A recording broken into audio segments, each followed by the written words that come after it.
Donc, je suis Delphine Terelstin, je suis enseignante à l'école de management de Strasbourg. Je suis aussi directrice des études du programme Grande École et mes recherches portent sur les compétences et en particulier les soft skills. Je m'appelle Emeline Anne, je dirige la start-up strasbourgeoise Physimed qui développe des solutions innovantes pour la santé des femmes dont émet une sonde de rééducation du périnée. Alors, je m'appelle Jean-Paul Gaufillet et je préside la société YP Laser qui est une société coopérative d'intérêt collectif, donc où les salariés sont partie prenante en termes de gouvernance. Michel Descaillots, donc j'ai en charge le développement des richesses humaines chez Schmidt Group et je m'occupe également de toute la partie conduite du changement. Je suis Christine Reuter, je suis executive coach, consultante spécialisée dans l'innovation. J'aide les équipes et les managers à transformer leur façon de penser pour ensuite transformer leurs performances. Je suis Jean-Jacques Inker, je suis consultant RH, je travaille avec le collectif Healthy Management et mon rôle c'est d'être justement le RH de l'étape, on va dire.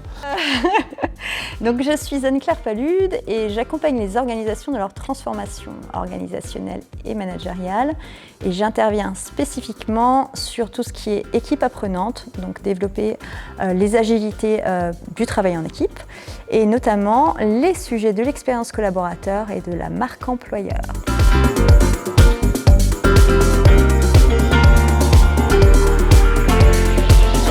Je m'ennuie un peu si tu me forces à choisir une métacompétence. Si tu veux bien, je vais t'en donner deux.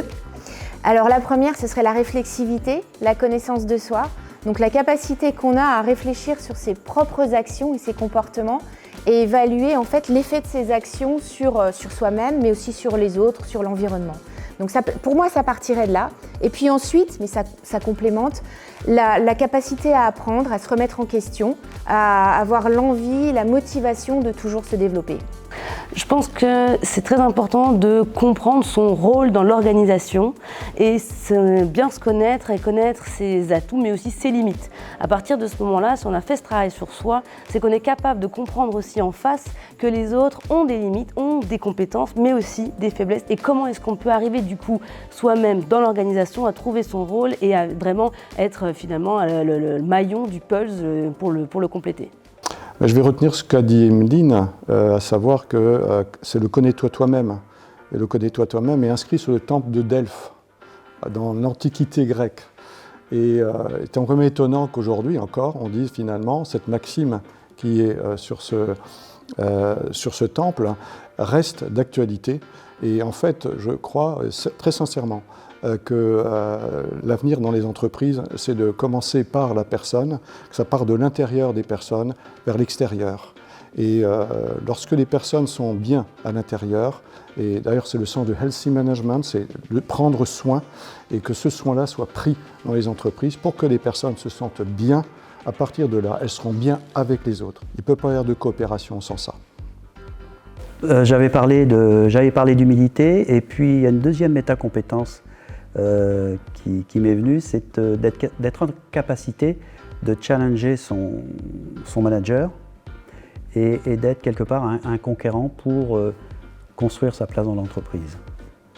Pour moi, c'est évidemment apprendre à apprendre qui est le credo d'Healthy Management, mais c'est aussi créer des alliances.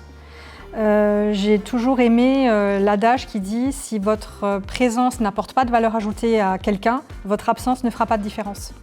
Et c'est quelque chose qui est toujours présent pour moi. Et où que j'aille, j'ai envie de créer quelque chose, même si c'est quelque chose de tout petit, à mon humble niveau. Mais je pense que chacun dans Healthy Management peut faire de même. La connaissance de soi, l'authenticité, pour moi ça c'est super important, puisque on est tous uniques. Et la manière d'être, justement, c'est ça la richesse humaine.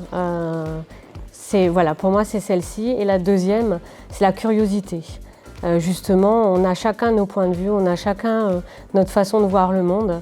Et c'est en voyant ce monde de manière différente qu'on s'ouvre davantage à ce qui nous entoure. Et la place de l'humain, pour moi, à travers la connaissance de soi et la curiosité, prend tout son sens dans ce monde qui se digitalise et qui, à mon avis, doit être de plus en plus surhumanisé. Voilà.